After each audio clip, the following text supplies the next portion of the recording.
Hello friend, स्वागत है आपका अपने चैनल आज क्लास में। आज की इस वीडियो में भौतिकी के काफ़ी महत्वपूर्ण पाठ विद्युत धारा के सभी लघुत्तरीय और दीर्घोत्तरीय प्रश्न हम आपको बताएंगे।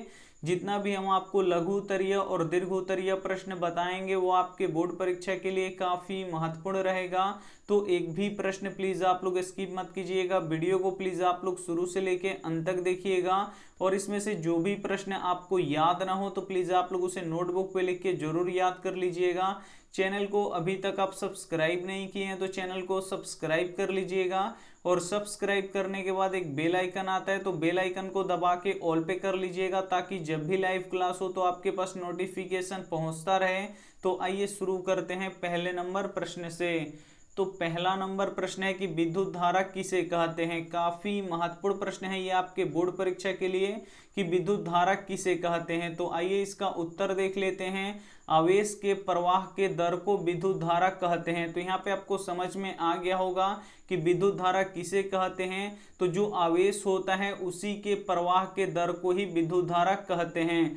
विद्युत धारा का एसआई मात्रक एम्पियर होता है। ये लाइन काफी महत्वपूर्ण है कि विद्युत धारा का एसआई मात्रक क्या होता है, एम्पियर होता है। इसे आपको याद रखना है। एम्पियर को ए से सूचित किया जाता है, जो एम्पियर होता है उसे ए से सूचित किया जाता है। विद्युत धारा का यहाँ पे फॉर्मूला लिखा गया है I equal to Q by T. तो यहाँ पे देखिए I क्या होता है तो विद्युत धारा होता है, Q क्या होता है तो विद्युत आवेश होता है, और T क्या होता है तो समय होता है। एक प्रश्न ये भी पूछा जाता है कि आवेश का एसआई मात्रक क्या होता है। तो आवेश का एसआई मात्रक कूलम्ब होता है, ये आपको याद रखना है। तो यहाँ पे आपको काफी अच्छी तरीके से समझ में आ गया होगा कि विद्युत धारा किसे कहते हैं। तो आवेश के प्रवाह के दर को ही विद्युत धारा कहते हैं। और विद्युत धारा का एसआई मात्रक एम्पियर होता है, और एम्पियर को ए से सूचित किया जाता है। तो ये सभी आपको काफी अच्छी तरीके से समझ में आ गया होगा। अगर समझ में आ रहा है तो प्लीज आप लोग वीडियो को लाइक कर दीजिएगा, और वीडियो को प्लीज आप लोग शुरू से लेके अंत तक जरूर देखिएगा। आइए देखते हैं अगला प्रश्न। दो नंबर प्रश्न है कि चालक पदार्थ और विद्युत रोधी पदार्थ किसे कहते हैं। ये भी काफी महत्वपूर्ण प्रश्न है आपके बोर्ड परीक्षा के लिए कि चालक पदार्थ और विद्युत रोधी पदार्थ किसे कहते हैं। तो आइए सबसे पहले हम यहाँ पे समझेंगे कि चालक पदार्थ किसे कहते हैं। तो जिस पदार्थ से विद्युत धारा प्रवाहित होता है उसे चालक पदार्थ कहते हैं। तो यहाँ पे आपको समझ में आ गया होगा कि चालक पदार्थ किसे कहते हैं। तो जिस पदार्थ से विद्युत धारा प्रवाहित होता है तो उसे हम क्या कहते हैं, चालक पदार्थ कहते हैं। जैसे में यहाँ देख लीजिए, चांदी, तांबा, लोहा, इस्पात आदि ये सभी क्या है, चालक पदार्थ है। आइए अब समझते हैं कि विद्युत रोधी पदार्थ किसे कहते हैं। तो जिस पदार्थ से विद्युत धारा प्रवाहित नहीं होता है उसे विद्युत रोधी पदार्थ कहते हैं। तो यहाँ पे आपको समझ में आ गया होगा कि विद्युत रोधी पदार्थ किसे कहते हैं। तो जिस पदार्थ से विद्युत धारा प्रवाहित नहीं होता है उसे विद्युत रोधी पदार्थ कहते हैं। जैसे यहाँ पे देखिए, कागज, कांच, चमड़ा आदि ये सभी से विद्युत धारा प्रवाहित नहीं होता है, इसलिए ये जो कागज है, कांच है, चमड़ा है, ये विद्युत रोधी पदार्थ है। तो यहाँ पे आपको समझ में आ गया होगा कि चालक पदार्थ किसे कहते हैं और विद्युत रोधी पदार्थ किसे कहते हैं। तो जिससे विद्युत धारा प्रवाहित होता है उसे यहाँ पे चालक पदार्थ कहते हैं। जैसे यहाँ पे देखिए, चांदी हो गया, तांबा हो गया, लोहा हो गया, इस्पात हो गया आदि हो गया। और यहाँ पे देखिए, जो चांदी होता है ये विद्युत का सर्वोत्तम चालक यानी सबसे अच्छा चालक होता है। तो ये यहाँ पे आपको याद रखना है। और विद्युत रोधी पदार्थ किसे कहते हैं। तो जिस पदार्थ से विद्युत धारा प्रवाहित नहीं होता है उसे विद्युत रोधी पदार्थ कहते हैं। जैसे यहाँ पे देखिए, कागज हो गया, ये विद्युत रोधी पदार्थ है, इससे विद्युत धारा प्रवाहित नहीं होगा। जो कांच होता है इससे भी क्या होता है, विद्युत धारा प्रवाहित नहीं होता है, इसीलिए कांच भी विद्युत रोधी पदार्थ होगा। और चमड़ा भी यहाँ पे क्या होगा, विद्युत रोधी पदार्थ होगा। तो उम्मीद करते हैं ये भी प्रश्न आपको काफी अच्छी तरीके से समझ में आ गया होगा। आइए देखते हैं अगला प्रश्न। यहाँ पे 3 नंबर प्रश्न है कि विद्युत विभव किसे कहते हैं, इसका एसआई मात्रक लिखे। काफी महत्वपूर्ण प्रश्न है 3 नंबर आपके बोर्ड परीक्षा के लिए कि विद्युत विभव किसे कहते हैं, इसका एसआई मात्रक लिखें। तो आइए इसका उत्तर देख लेते हैं। विद्युत विभव विद्युत क्षेत्र के अंदर एकांक धन आवेश को अनंत से एक बिंदु तक लाने में किए गए कार्य को विद्युत विभव कहते हैं। तो यहाँ पे आपको समझ में आ गया होगा कि विद्युत विभव किसे कहते हैं। तो विद्युत विभव विद्युत क्षेत्र के अंदर एकांक धन आवेश को अनंत से एक बिंदु तक लाने में किए गए कार्य को ही विद्युत विभव कहते हैं। विद्युत विभव का एसआई मात्रक वोल्ट होता है। यहाँ पे आपको याद रखना है कि जो विद्युत विभव होता है इसका एसआई मात्रक वोल्ट होता है और वोल्ट को भी से सूचित किया जाता है। तो यहाँ पे आपको काफी अच्छी तरीके से समझ में आ गया होगा कि विद्युत विभव किसे कहते हैं। तो विद्युत विभव विद्युत क्षेत्र के अंदर एकांक धन आवेश को अनंत से एक बिंदु तक लाने में किए गए कार्य को विद्युत विभव कहते हैं। और विद्युत विभव का एसआई मात्रक क्या होता है। तो विद्युत विभव का एसआई मात्रक वोल्ट होता है, इसे आपको याद रखना है। और जो वोल्ट होता है इसको भी से सूचित किया जाता है, तो ये भी साथ में आपको याद रखना है। आइए देखते हैं अगला प्रश्न 4 नंबर प्रश्न है कि विद्युत विभवांतर किसे कहते हैं। ये भी काफी महत्वपूर्ण प्रश्न है आपके बोर्ड परीक्षा के लिए कि विद्युत विभवांतर किसे कहते हैं। तो आइए इसका उत्तर देख लेते हैं। प्रति एकांक धन आवेश को एक बिंदु से दूसरे बिंदु तक लाने में किए गए कार्य को विद्युत विभवांतर कहते हैं। तो यहाँ पे आपको विद्युत विभवांतर भी समझ में आ गया होगा कि प्रति एकांक धन आवेश को एक बिंदु से दूसरे बिंदु तक लाने में किए गए कार्य को ही विद्युत विभवांतर कहते हैं।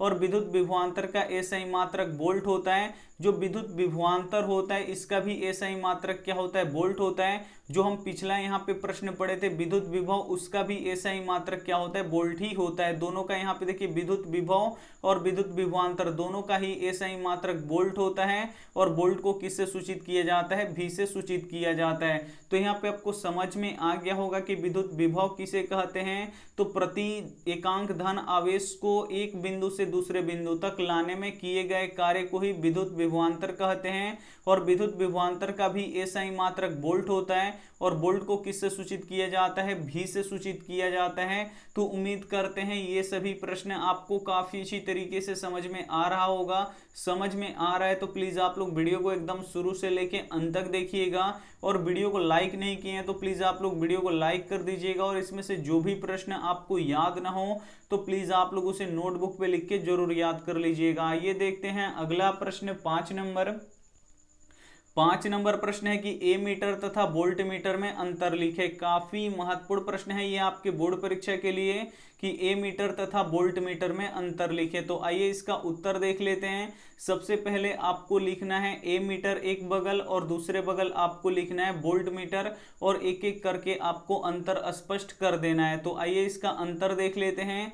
ए मीटर किसी विद्युत परिपथ में धारा की प्रबलता को मापता है। जो ए मीटर होता है ये किसी विद्युत परिपथ में धारा की प्रबलता को मापता है। और इसमें देख लीजिए वोल्ट मीटर किसी विद्युत परिपथ में किन्हीं दो बिंदुओं के बीच के विभवांतर को मापता है। जो ए मीटर होता है ये धारा के जो प्रबलता होता है उसको मापता है। और जो यहाँ पे वोल्ट मीटर होता है ये किन्हीं दो बिंदुओं के बीच के विभवांतर को मापता है। तो ये हो गया पहला अंतर। अब देख लीजिए दूसरा अंतर। ए मीटर को विद्युत परिपथ में श्रेणी क्रम में जोड़ा जाता है। जो ए मीटर होता है इसको विद्युत परिपथ में हम श्रेणी क्रम में जोड़ते हैं। और इसमें देख लीजिए वोल्ट मीटर को विद्युत परिपथ में समानांतर क्रम में जोड़ा जाता है। जो वोल्ट मीटर होता है इसको हम विद्युत परिपथ में समानांतर क्रम में जोड़ते हैं। और यहाँ पे देख लीजिए तीसरा अंतर, इसका स्केल एम्पियर में अंकित होता है। जो ए मीटर होता है इसका जो स्केल होता है वो किस में अंकित होता है, तो एम्पियर में अंकित होता है। और इसका देख लीजिए इसका स्केल वोल्ट में अंकित रहता है। यहाँ पे देखिए जो वोल्ट मीटर का होता है इसका जो स्केल होता है ये वोल्ट मीटर में अंकित होता है। लेकिन जो ए मीटर का स्केल होता है वो एम्पियर में अंकित होता है। तो ये था ए मीटर और वोल्ट मीटर में अंतर। एक बार फिर से यहाँ पे समझ लीजिए। जो ए मीटर होता है ये धारा की प्रबलता को मापता है। और जो वोल्ट मीटर होता है ये किन्हीं दो बिंदुओं के बीच के विभवांतर को मापता है। ये हो गया पहला अंतर।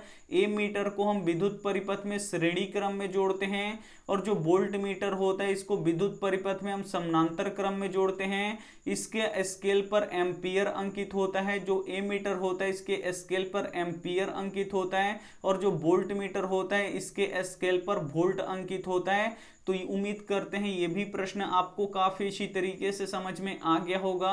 आइए देखते हैं अगला प्रश्न यहाँ पे 6 6 नंबर प्रश्न है कि प्रतिरोध किसे कहते हैं। ये भी काफी महत्वपूर्ण प्रश्न है ये आपके बोर्ड परीक्षा के लिए कि प्रतिरोध किसे कहते हैं। तो आइए इसका उत्तर देख लेते हैं। जो धारा के प्रवाह का विरोध करता है उसे प्रतिरोध कहते हैं। काफी ये महत्वपूर्ण प्रश्न है आपके बोर्ड परीक्षा के लिए और आपको समझ में आ गया होगा कि प्रतिरोध किसे कहते हैं। तो यहाँ पे देखिए प्रतिरोध किसे कहते हैं, जो धारा के प्रवाह का विरोध करता है उसे प्रतिरोध कहते हैं। प्रतिरोध को आर से सूचित किया जाता है। जो प्रतिरोध होता है उसको हम बड़ा आर से सूचित करते हैं। प्रतिरोध का एसआई मात्रक ओम होता है। ये काफी महत्वपूर्ण लाइन है, ये आपको याद रखना है कि प्रतिरोध का एसआई मात्रक क्या होता है, ओम होता है। ये आपको याद रखना है। सबसे कम प्रतिरोध चांदी का होता है, इसीलिए चांदी विद्युत का सर्वोत्तम चालक होता है। तो उम्मीद करते हैं ये भी प्रश्न आपको काफी अच्छी तरीके से समझ में आ गया होगा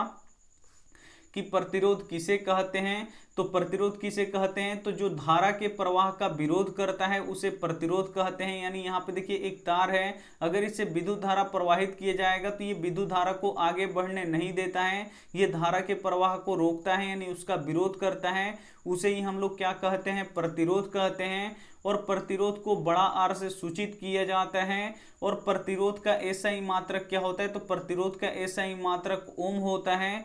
और सबसे कम प्रतिरोध किसका होता है, चांदी का होता है। इसीलिए जो चांदी होता है वो विद्युत का सबसे सर्वोत्तम चालक होता है। तो उम्मीद करते हैं ये सभी प्रश्न आपको काफी अच्छी तरीके से समझ में आ गया होगा। समझ में आ गया है तो प्लीज आप लोग क्या कीजिएगा कि इसमें से जो भी प्रश्न आपको अगर याद ना हो तो प्लीज आप लोग उसे लिख लीजिएगा नोटबुक में, और लिख के क्या कीजिएगा उसका रिवीजन आप लोग करते रहिएगा तो आपको हमेशा याद हो जाएगा। और बिल्कुल ऐसे ही ऐसे प्रश्न आपके बोर्ड परीक्षाओं में पूछे जाते हैं, तो बिल्कुल आपको टेंशन नहीं लेना है। जितना हम पढ़ा रहे हैं प्लीज आप लोग उसे लिख के याद कर लीजिए। बिल्कुल हूबहू यही सब प्रश्न आएगा आपके बोर्ड परीक्षा में। वीडियो को लाइक नहीं किए हैं तो प्लीज आप लोग वीडियो को लाइक कीजिएगा, अपने दोस्तों के पास इस वीडियो को जरूर शेयर कीजिएगा। चैनल को अभी तक आप सब्सक्राइब नहीं किए हैं तो चैनल को सब्सक्राइब करके साथ में बेल आइकन को ऑल पे दबा लीजिएगा, ताकि जब भी लाइव क्लास हो तो आपके पास नोटिफिकेशन पहुंचता रहे। Thank you for watching. मिलते हैं अगले वीडियो में, तब तक अपना ध्यान रखिए, मन लगा के पढ़ाई कीजिए। Take care and bye.